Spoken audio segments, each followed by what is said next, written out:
Seorang bos pengusaha gadai mandiri ditemukan tewas di perumahan Gria Utama Banjardowo Baru, Kelurahan Karangroto, Kecamatan Genuk, Semarang, Jawa Tengah pada Kamis 18 September malam.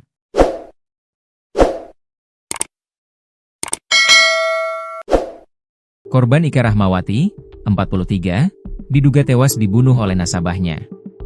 Kapolsek Genuk, Kompol Rismanto menjelaskan, peristiwa itu kali pertama diketahui oleh adik korban yang baru saja pulang ke rumah setelah bekerja sebagai driver ojek online, ojol. Adiknya sempat curiga, lampu rumah dalam keadaan mati. Dia menyalakan lampu, kemudian melihat korban dikiranya sedang tidur. Awalnya adiknya ini kan pergi.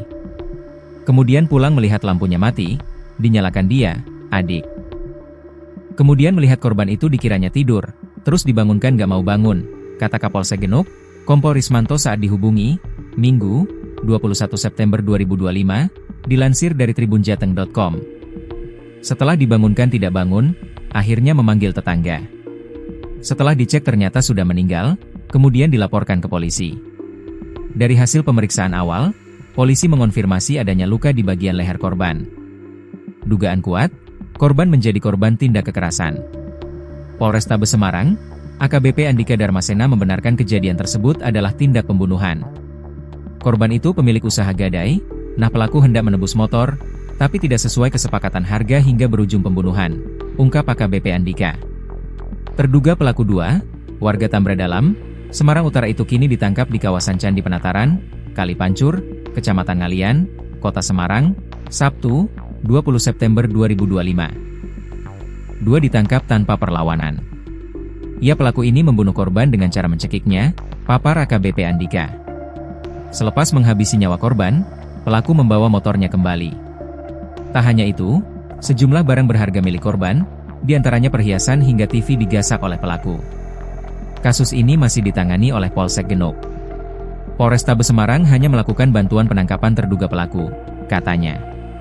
Polisi hingga kini masih melakukan pendalaman untuk mengungkap motif pelaku 2 dan kaitannya dengan usaha gadai yang dijalankan korban.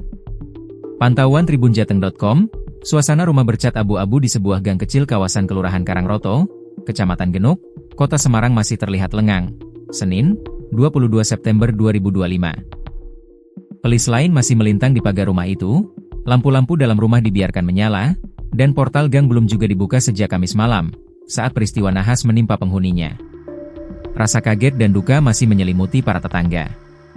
Gianto, 64, warga sekitar, masih mengingat jelas bagaimana kabar kematian Ika pertama kali diketahui.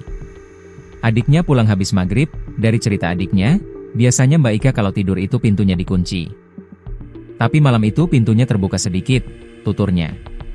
Menurutnya, adik korban sempat mengira kakaknya sedang tidur. Adiknya habis nyapu, dia nengok kamar, dilihat mungkin dikira tidur. Baru dibangunin ternyata sudah pingsan.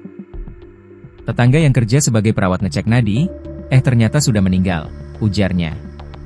Hari itu, kata Gianto, kondisi lingkungan memang tidak seperti biasanya. Sejak pagi hingga pukul 16, aliran listrik padam di kawasan tersebut. Mati lampu sehari full. Dari pukul 9 sampai pukul 16 baru nyala, mungkin lagi pemadaman, ujarnya. Sehingga kondisi tersebut menyebabkan CCTV yang di rumah korban tidak bisa merekam langsung kejadian yang menimpa korban. Polisi berhasil meringkus pria berinisial LL, terduga pelaku kasus pembunuhan terhadap bos gadai di Genuk Semarang bernama Ika Rahmawati. Kasus pembunuhan yang terjadi di Karangroto, Kecamatan Genuk, Kota Semarang itu dilatar belakangi oleh motif ekonomi. Kasat Reskrim Polrestabes Semarang, AKBP Andika Darmasena mengungkap bahwa pelaku ditangkap di kawasan Candi Penataran, Kali Pancur, Kecamatan Ngalian, Kota Semarang pada Sabtu 20 September atau 3 hari selepas kejadian. Terduga pelaku LL merupakan warga Tambra Dalam, Semarang Utara, dan ia ditangkap tanpa perlawanan.